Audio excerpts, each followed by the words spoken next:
the agenda. We will walk you through consent management need definition. Then I'm going to ask my colleague to help you understand the regulatory side of the privacy laws in EU, especially the changing landscape with new regulations being introduced in a few countries. And then I'll wrap up with focusing on stakeholders in managing consent, and then we'll give you opportunities for Q&A. So let me get started with consent management's need definition. Consent management is in focus in 2016, and I'll try to describe and express how that plays a significant role from transparency standpoint within FPA.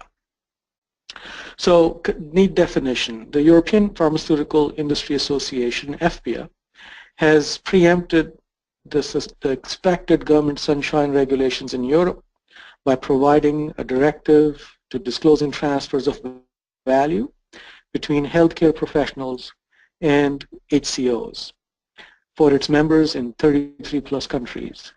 There are specific consent-related requirements to support the disclosure of transfer of value. The rate of consent is the key in success or failure of this directive.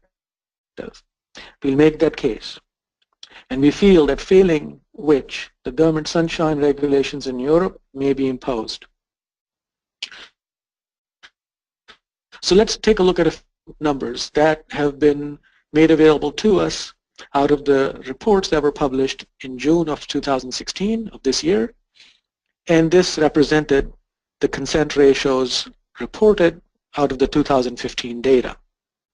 I have highlighted two numbers, and as you can see that these consent rates vary quite widely from as high as 95% in Latvia to a lower percentage, around 20 in Spain.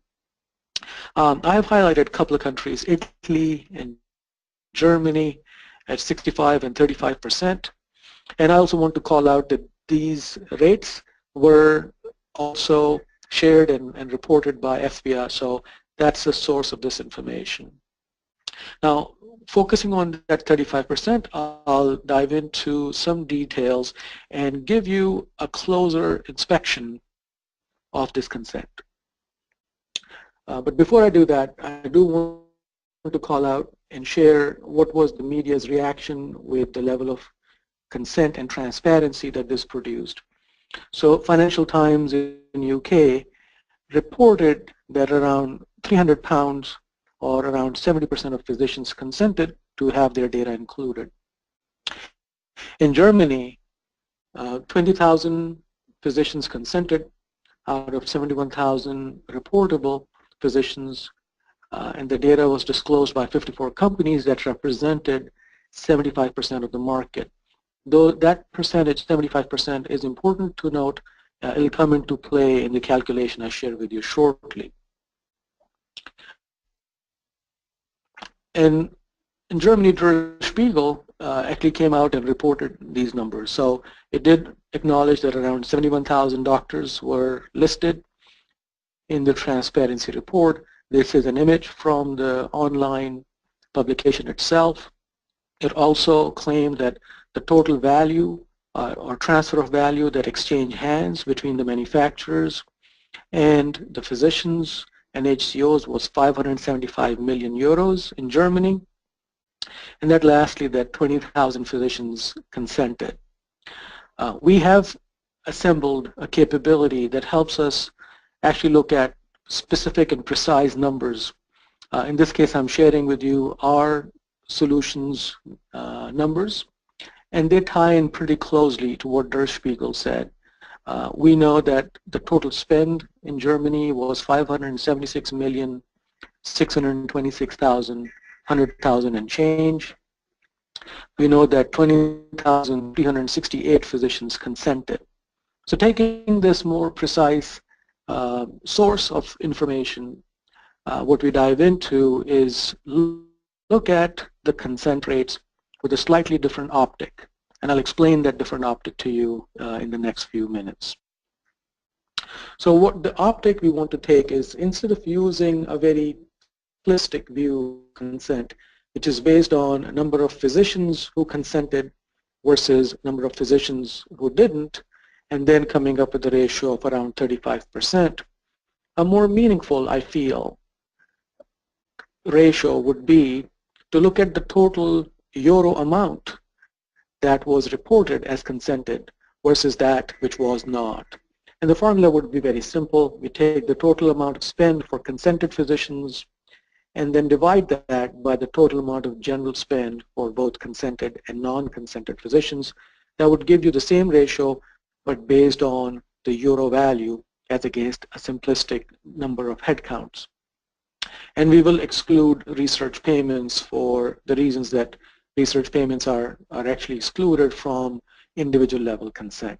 So applying that simple formula and using our data access to a comprehensive data analytics capability, what we see is that the total value of total transfer of value for consented physicians amounts to 23,099,000 and change.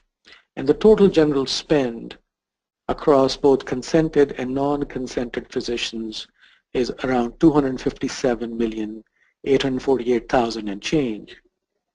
And when we do the math, it yields 9%.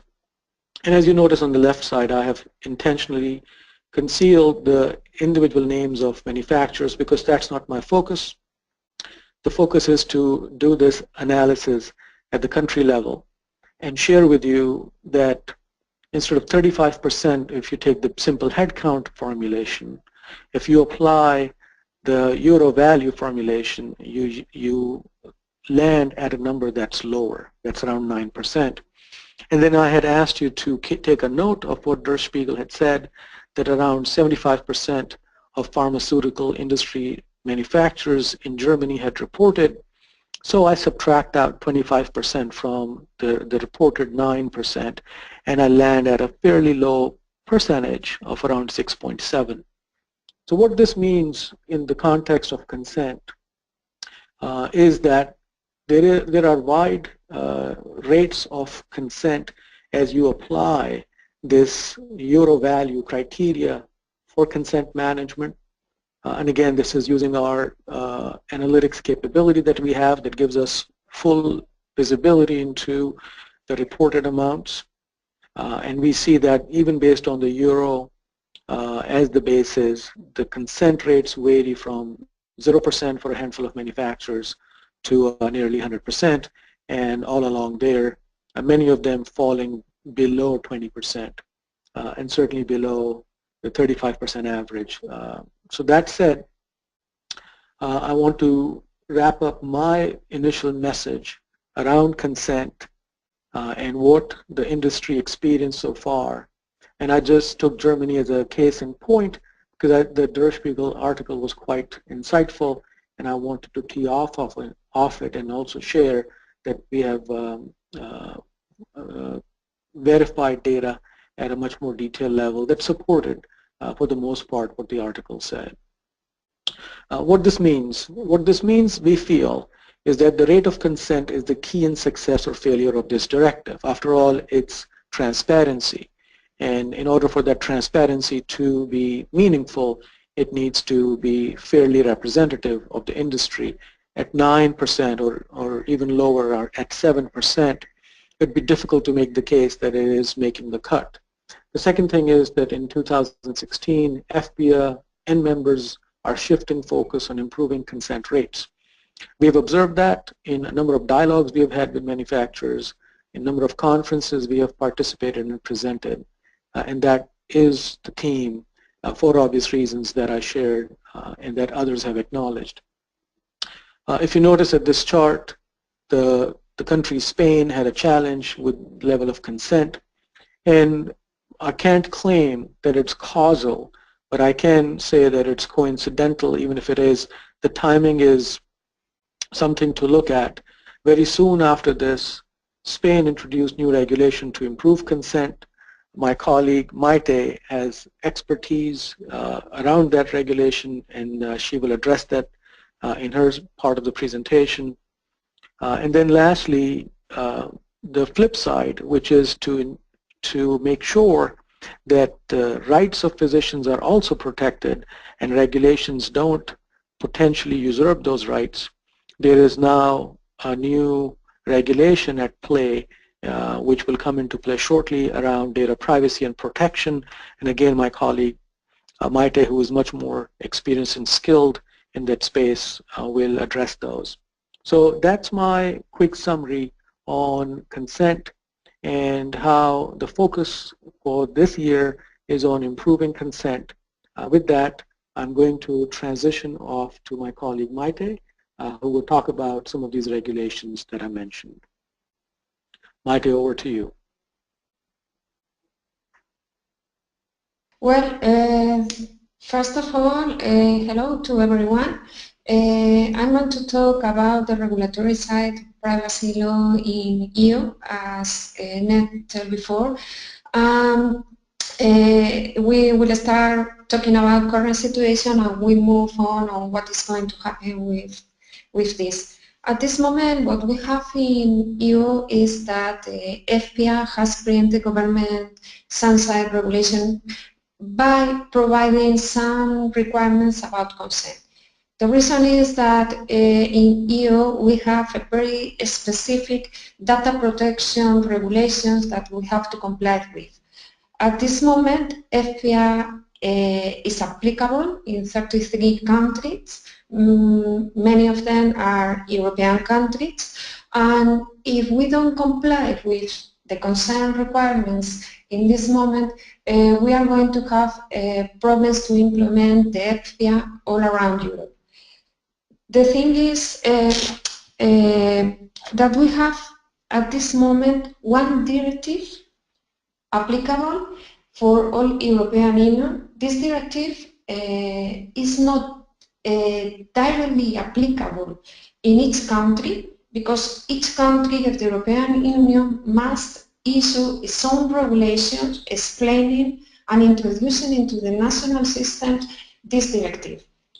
The problem with that is at the end of the day we have different situations in all the European countries.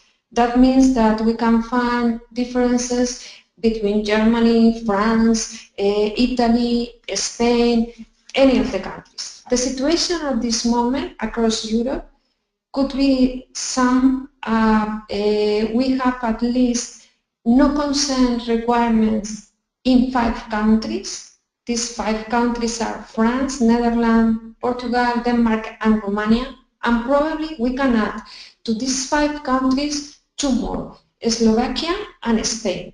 But later on we will talk about Spain and we will see that really is not a non-consent required. It's more something different. But we will talk later about that. We have inside of these Europe 8 countries where the consent is not mentioned at all in the local regulation. We have 4 countries recommended that entities must obtain the consent, and also we have 5 countries that have a specific treatment for healthcare organizations, not only for the professionals but also for the healthcare organizations. These last are Austria, Greece, Hungary, Luxembourg and Switzerland.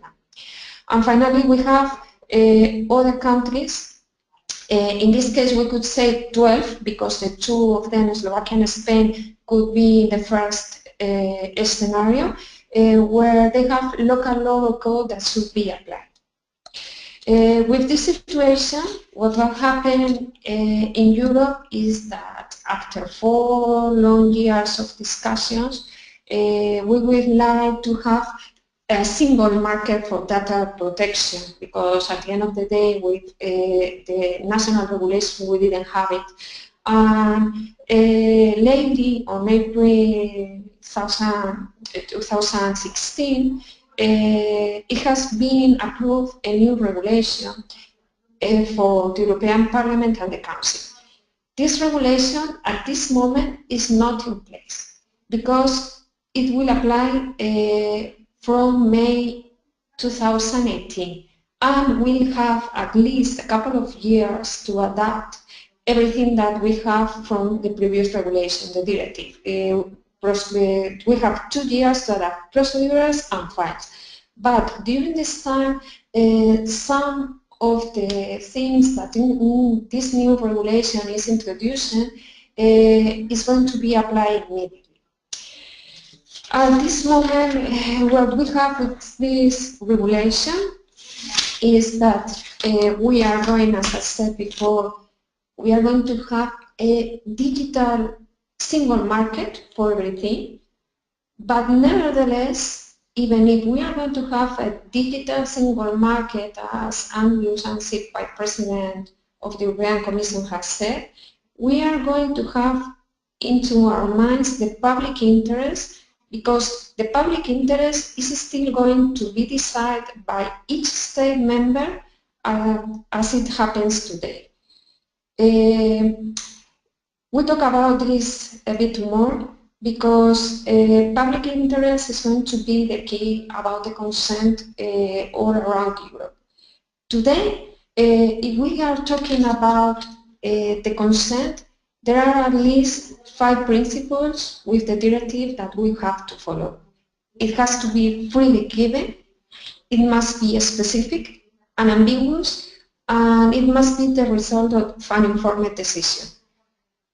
Each country can adapt these 5 principles at the end of the day, because as we see before, there are countries like France where the consent is not required in the situation we are talking about, but there are countries where these principles apply completely.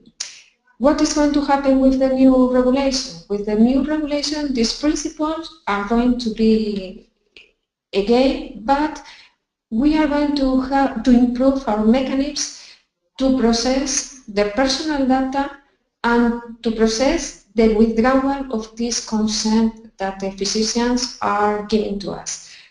Even we are going to be further because we have to protect the right to be forgotten. That means that when someone withdraws the consent, we have to erase this data from our data and to provide a solution that this data is not available in any media around the websites.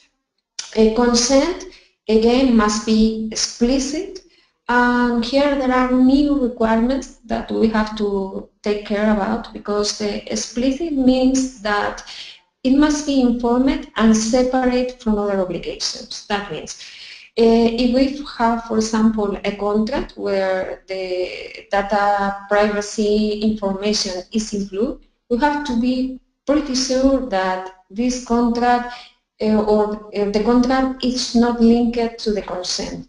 Because if the consent is a requirement to sign the contract, then probably is considered that this is not explicit consent, and also that is not a consent freely given. This is a change because at the moment with the directive it was not so clear that the consent must be as explicit as that. It's supposed that when a relation in a contract was put in place, the contract was the only thing necessary to prove that the controller has the authority to govern the data and to process the data. Going further with the directive, with the new regulations, previously we have fines and penalties put in place. It was included in all the regulations at country level, but at this moment what regulation has put in place is the bigger fine or penalty that each state member can put in place in his own regulation. The maximum amounts for the consent in physicians, for example, because there are like 2 levels of fines depending on the type of breaches that the controller has committed. But in the case of consent and the processing of data without it, we have the highest amounts that are a 4% for companies, a 4% of the annual worldwide turnover up to 20 million euros, or in another level, when the consent, we are not talking about consent, but other infringements, we have a 2% of the annual worldwide turnover up to 10 million. These increasing fines are attracting the attention of companies at board levels. And also, I can say that in Spain, this is a measure because at this moment, companies can be criminal liable, what means that data protection is included in the list of crimes that a company can commit.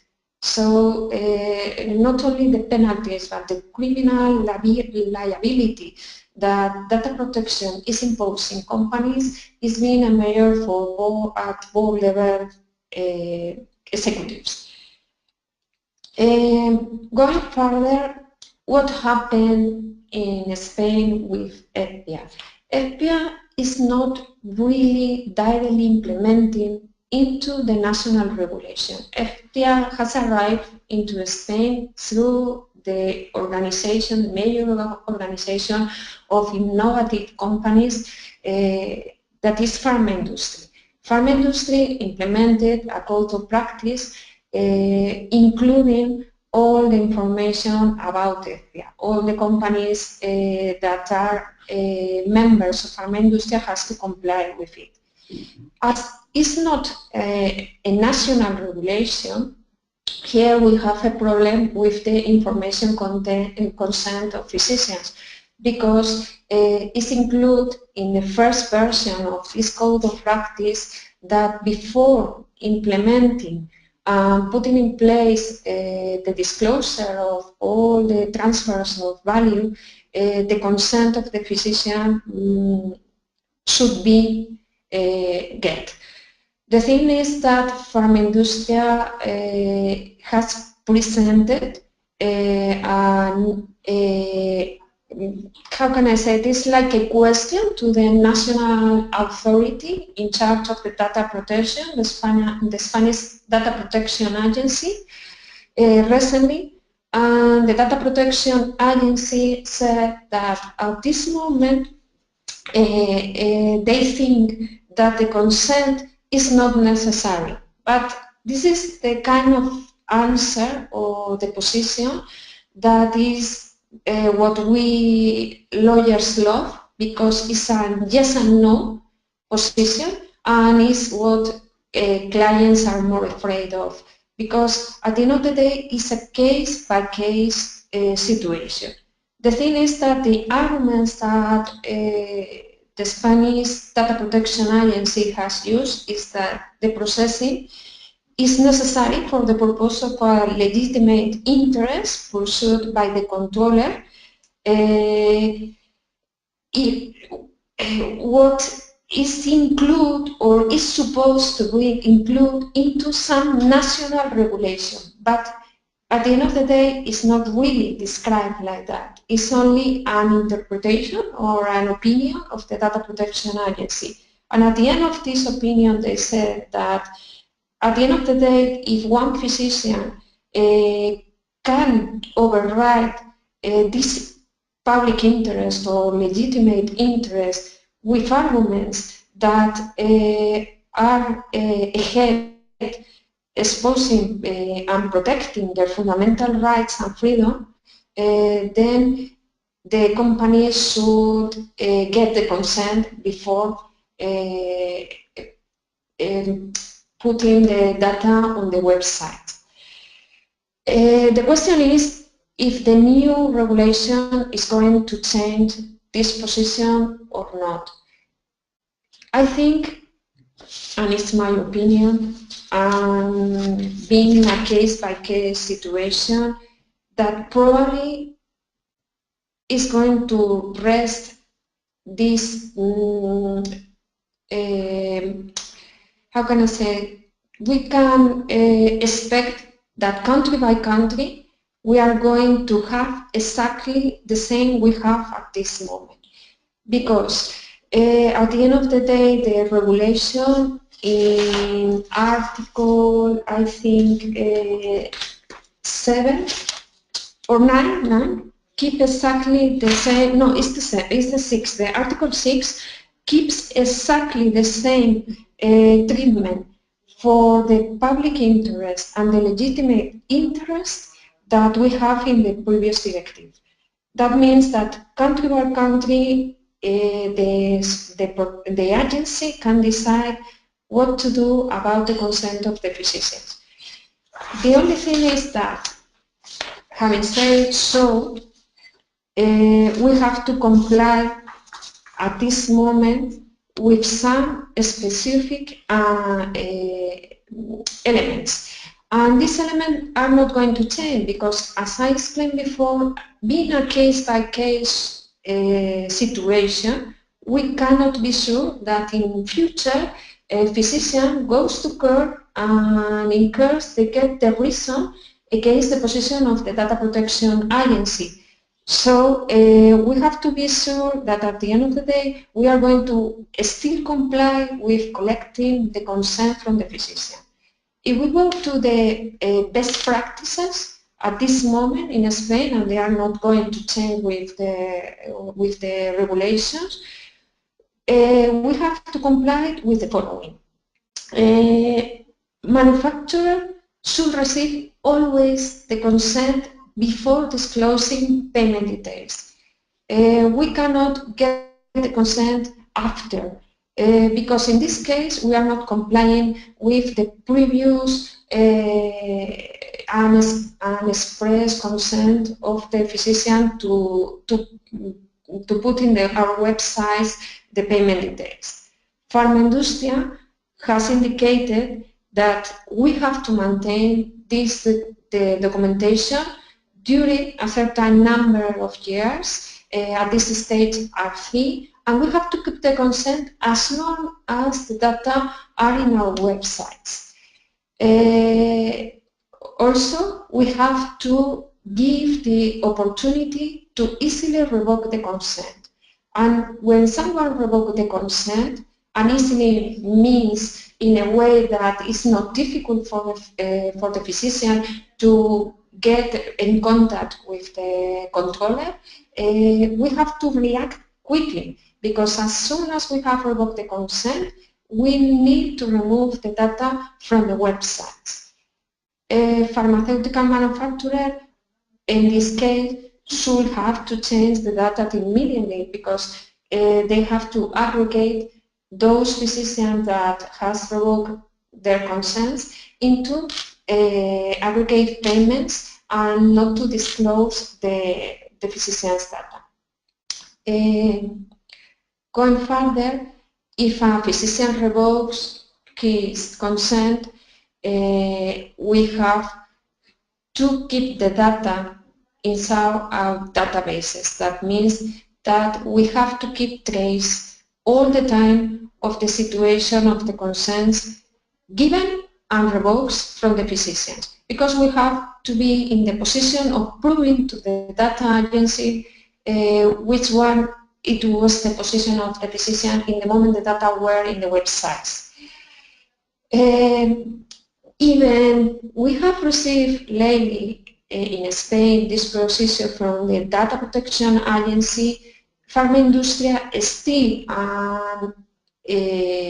encouraging companies to get the consent. The reason is that during this last year it was mandatory, we have to get the consent, and for next years is something that is not clear. As I explained before, it's a case-by-case situation, so we can have problems if at the end of the day we don't have the consent. Digital signatures, digital images on paper, electronic recording is legally acceptable. So even is the best way to keep record of all the changes in the situation and to keep record on the times that we are reacting to these changes. It's possible to get a general consent for disclosure as long as the consent is clearly stated and the consent is for a specific event. Probably this point is going to be changed and improved with the new EU regulations because it should be more detailed, even more detailed. But at this moment, as long as the consent is clear and the duration is clearly stated, we are going to be fine. Finally, the manufacturer should prepare the appropriate detailed or aggregate report based on the type of the health physician consent, general or specific, because at the end of the day, the physician is the one that is the owner of the data, and he has the opportunity to say how he wants to appear on our websites. The thing is that in Spain, this is now a very critical point because we are having problems in a different area. It's a tax problem, and at this stage, many physicians are asking to revoke the consent because they have appeared in the websites, and with this excuse, our tax authority is trying to pursue the money they have received, and we don't have a clear situation, and that's the reason because many physicians have decided to revoke the consent, and the companies have had to change the approach for the year 2016, and that's also the reason why Pharma Industria presented the question to the Data Protection Agency in order to know how to follow in the future about the consents because they are having a lot of problems with the tax authorities. I think that's all from my side. Hi, this is Ned Mumtaz. Maite, thank you. That was very helpful. I appreciate you covering a lot of aspects about the regulatory changes. What I would like to do in the next set of discussion is to look at the consent management in the context of stakeholders and focus on it. In my recent past, I had the opportunity to work for several global pharmaceutical manufacturers in supporting their compliance leadership.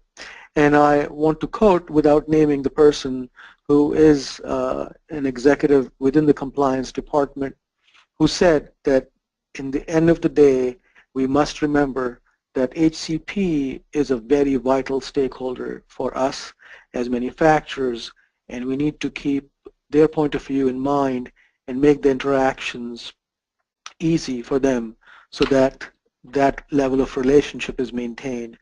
So what I would like to do is share with you some of the learnings and input and experiences that manufacturers have reflected with respect to the physician as a stakeholder as manufacturers work to collect consent and report spend and manage their transparency reports. So what I would look to do is play a scenario where I would like for you to imagine that your name is Jose Garcia and that you are a leading ophthalmologist in the country. You have kept up with new procedures, therapies, diagnostic techniques, drug discoveries, and clinical trials. You have also helped patients get reimbursement for cutting-edge treatments, added new drugs to payer formularies. You are a voracious reader, a skilled author, an admired speaker, a scrupulous clinical investigator, and a prized practitioner. Your growing practice is attracting best physicians and even better clients. Pharmaceutical representatives wait days to see you. Your speaking engagements are booked months in advance. And you get the pick of clinical trial investigations for a coin of your choosing. So I would like for you to get in the shoes of Dr. Jose Garcia and then understand that Dr. Garcia has always done business ethically and believed that laws and regulations are designed to punish wrongdoers. And true to his grit, he had paid little attention to the FPI Transparency Directive and has freely consented to pharmaceutical manufacturers disclosing each and every cent paid to him. It's now Monday, October 24th, and Dr. Garcia's accountant, George Gaffey, is nervous and that he does not accurately, is nervous that if there are manufacturers that are not accurately reporting the spend. I'm going to pause for a quick second. There's a little bit of feedback or noise. If you can help mute out that noise, I'll appreciate it. I was mentioning that his accountant is worried that the amounts reported across various manufacturers for Dr. Garcia's practice that spans multiple countries and between his ad board engagements may not be consistent with his internal data. Also, George has taken notice of recent media noise claiming payments from pharmaceutical corporations to HCPs and HCOs is serious business where they exceed hundreds of millions of euros annually. There are articles being published by serious media outlets with such suggestive titles as Piercing the Veil, More Drug Companies Reveal Payments to Doctors. There are public and private websites tracking payments to physicians by city and specialty. There are labels such as pill pushers being ascribed to some doctors, and clinics and implying impropriety or at the minimum willingness to overprescribe. So in such a scenario, that night Dr. Garcia and Mr. Gaffey are unsure as to what euro amounts were reported for collectively all his clinics. His staff physicians and he himself across all the pharmaceutical drug manufacturers. How would the payers, patients, and observers react if his accounting books are inconsistent with the industry payment amounts? Should Dr. Garcia have paid more attention to his spend disclosure? Should he have demanded closer scrutiny of the spend? Should he have declined consent to disclose? Should the manufacturers have shared his reports before publishing them? What if they have over-reported? Factual or clerical errors could be impossible to correct after they have been exposed to the public through mass publication and reporting. So in this scenario, skilled pharmaceutical compliance experts are anticipating the physician disclosure regulation from HCP's point of view and putting programs in place to protect their company's relationship with their HCP because they can't really afford to alienate an important stakeholder in the ecosystem of the drug manufacturers, which is the physician. So with that, in my next set of slides, I'll share what programs these manufacturers are creating for their physicians and how these programs collectively help to handhold the physician through this period of change and how they can help differentiate leading manufacturers from others. So here's a conceptual blueprint of a solution. What this blueprint reflects is points of interaction which are labeled 1, 2, and 3.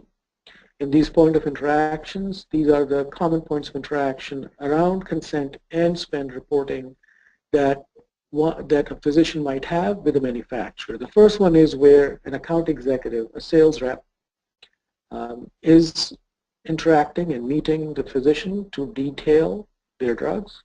But at that point, the solution has the ability to also share with the physician, if he or she so asks, what spend has been recorded, and also the opportunity to collect consent digitally on a mobile device. The second part is where a physician has access to a consent management portal through secure credentials. And in doing so, the physician has the opportunity to verify what spend has been reported or recorded, and then give or revoke consent. And then lastly, to the point that Maite made a few minutes ago, that the process of revocation should be convenient and readily available to a physician. A compliance admin would have access to the same consent portal where through a phone, mail, or email, a physician might send consent or revocation of consent, and that admin can then respond to that request by recording the same on that system. What could be some of the key features for this type of a solution in order to be on top of your consent management? The first thing is that it needs to be secure. All communication between the mobile app and the underlying database as well as the portal needs to be secure. Second is, ideally this should be multilingual. In the case of Spain, it would be English and Spanish, but ideally you would have a local language and English, which is consistent with what the Transparency Directive has recommended for the report itself. Thirdly, ideally it's interoperable, which means whether the consent was recorded on the mobile app, on the portal, by the physician, by the admin, you have a single view of all those interactions. For any type of reporting, data being sent over the portal to publish the transparency report, that needs to be encrypted. Offline functionality is important because in some of the trials, what we had heard from manufacturers, that they need to have access to the portal, even though it may not have Wi-Fi or connectivity on the mobile device. Lastly, the cloud should be secured within the EU boundaries, and then as new physicians are added as targets, as points of contacts, as relationships grow within the manufacturer and the physician, that list needs to be available to this solution. So that's a quick summary of this solution. With that, what I would like to do is open up the conversation to questions, and I will read out the questions, and Maite, if you would be so kind to be available to answer some of these questions as they come up. So the first question came from one of the attendees. It said that, is digital consent a preferred form of consent? So Maite, could you kindly address that question?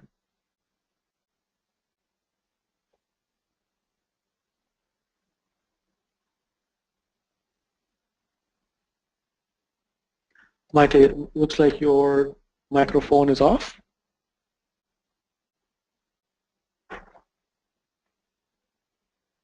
Okay, let me go to the next question, and we'll come back to this question. The next question is, what source did you use to verify Der Spiegel's data numbers? So I can certainly address that question.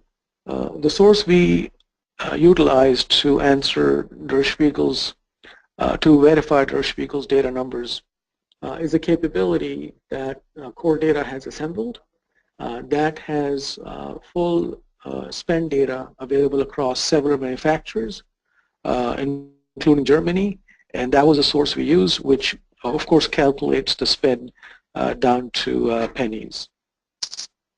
So I take that, Maite, you're back online. So yeah. Sorry, I had some problems to activate my microphone.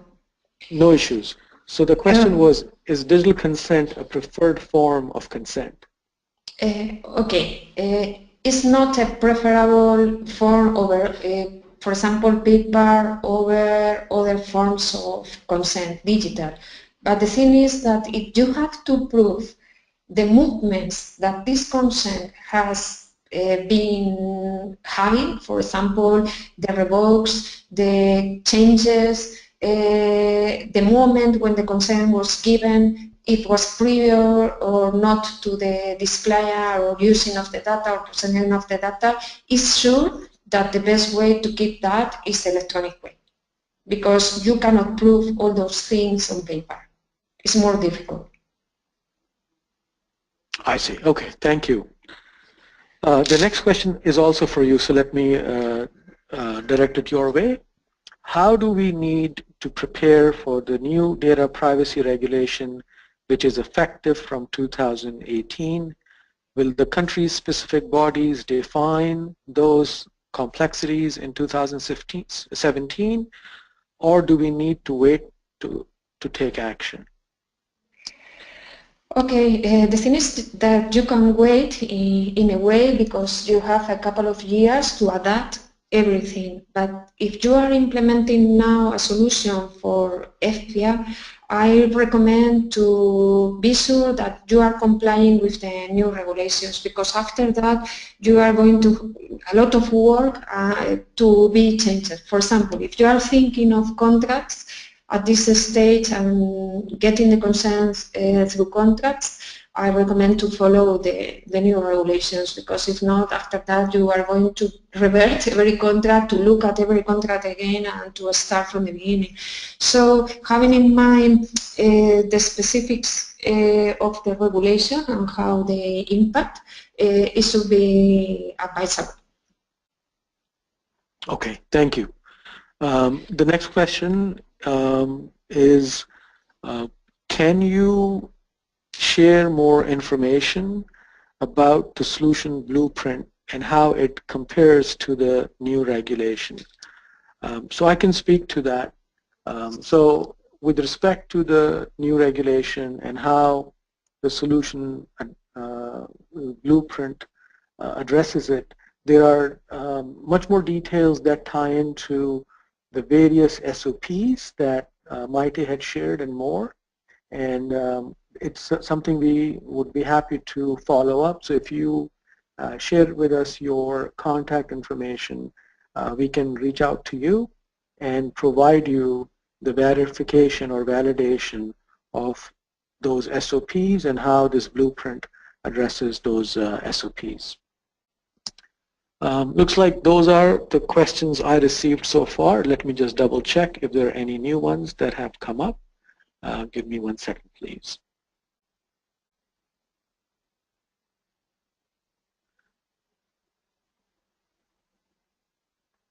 So I don't have any more online questions. You are welcome to email us your questions or follow up with them. Again, I want to thank you for attending the session on do's and don'ts of consent management in EU. I'm hopeful that this was educational and knowledgeable for you. And I'm going to give my colleague Maite a chance to say thank you and goodbye.